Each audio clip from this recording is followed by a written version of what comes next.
Subscribe कीजिए knowledge blockbuster को और प्रेस कीजिए बेल आइकन हमारे वीडियो सबसे पहले देखने के लिए। एड्स 95 पेंशन स्कीम में बड़ा बदलाव, कोर्ट ने दी 7,500 रुपीज जोड़दा की मंजूरी, जल्द शुरू होगा भुगतान। एड्स 95 पेंशन स्कीम अपडेट। एड्स 95 पेंशन स्कीम के अंतर्गत पेंशन भोगियों के लिए एक बड़ा निर्णय लिया गया है।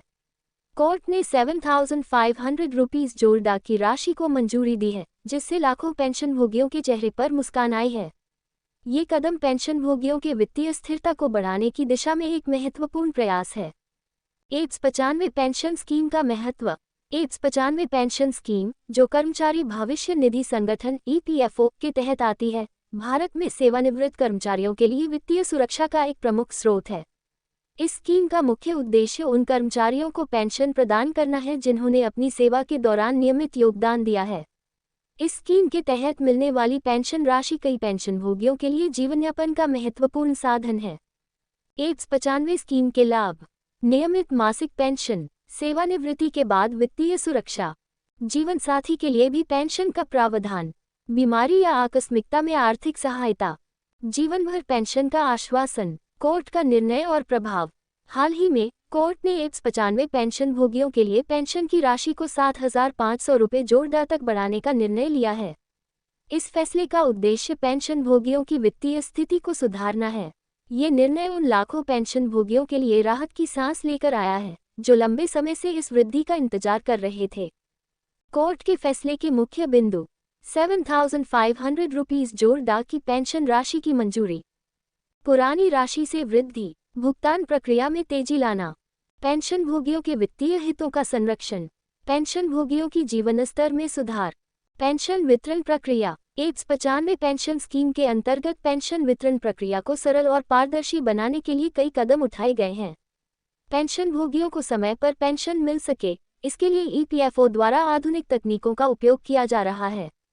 ये सुनिश्चित करने के लिए कि हर पेंशन भोगी को सही समय पर पेंशन मिले, EPFO ने डिजिटल माध्यमों का सहारा लिया है। पेंशन वितरण में किसी भी प्रकार की देरी को रोकने के लिए लगातार मॉनिटरिंग की जा रही है। पेंशन भोगियों को ऑनलाइन पोर्टल के माध्यम से अपनी पेंशन की स्थिति की जांच करने की सुविधा दी गई है, जिससे किसी भी प्रकार की असुविधा से बचा जा सके। भविष्य की दिशा। एड्स 95 पेंशन स्कीम में हालिया बदलावों के बाद सरकार और EPFO का ध्यान इस स्कीम को और अधिक लाभकारी बनाने पर है। पेंशन भोगियों की जीवन स्तर को और बेहतर बनाने के लिए विभिन्न योजनाएं और सुधार प्रस्तावित किए जा रहे हैं। इस दिशा में सरकार द्वारा नई तकनीकों का उपयोग और पेंशन वितरण प्रणाली को और अधिक सरल बनाने पर काम किया जा रहा है।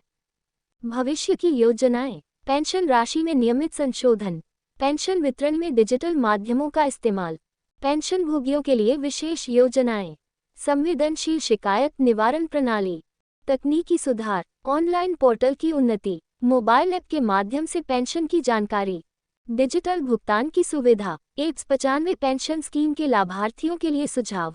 पेंशन भोगियों को अपने पेंशन लाभों का अधिकतम लाभ उठाने के लिए कुछ सुझाव दिए जाते हैं।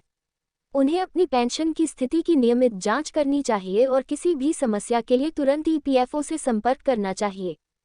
सुझाव: EPFO पोर्टल के माध्यम से जानकारी अपडेट करना, किसी भी विसंगति के लिए तुरंत शिकायत दर्ज करना, वर्तमान पेंशन योजनाओं की जानकारी रखना, पेंशन योजनाओं में भागीदारी बढ़ाना, सक्रिय रूप से पेंशन लाभों की जानकारी प्राप्त करना, सरकार द्वारा प्रस्तावित नई योजनाओं में भाग लेना, EPFO द्वारा आयोजित जागरूकता कार्यक्रमों में भागीदारी। FAQ। एड्स 95 पेंशन स्कीम में हालिया बदलाव क्या हैं?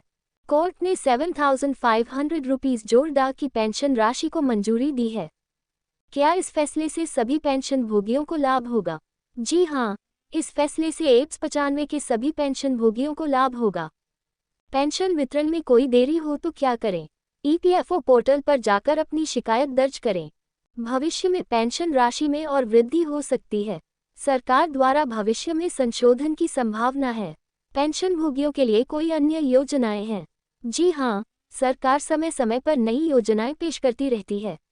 डिस्क्लेमर: ये वीडियो सिर्फ एजुकेशनल पर्पस के लिए बनाई गई है। कोई भी जॉब या कोई भी एप्लीकेशन या कोई जानकारी देने से पहले ऑफिशियल वेबसाइट विजिट करके खुद से नॉलेज लेकर अप्लाई करें। Thanks for watching.